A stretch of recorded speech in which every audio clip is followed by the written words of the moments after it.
L-Track single point tie downs are an excellent way to add secure tie down points right where you need them.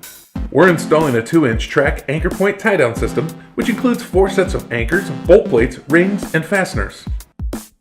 We'll be securing 2 on the floor and 2 on the front wall of the truck bed. Use a tape measure to determine your install point. Place the anchor in the intended spot and mark both holes using a Sharpie marker. Using a cordless drill with a 1/4 inch bit, drill through the metal to create the installation holes. Place the base over the holes and insert screws. Working from the underside of the truck bed, install a bolt plate through the 2 fasteners, then add nuts. Tighten with a wrench.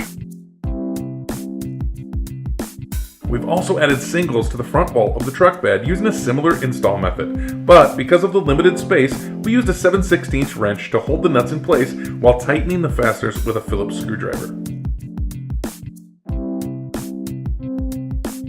Once an anchor is securely installed, the ring can be inserted. Grasp the base of the ring and push the center down with your thumb.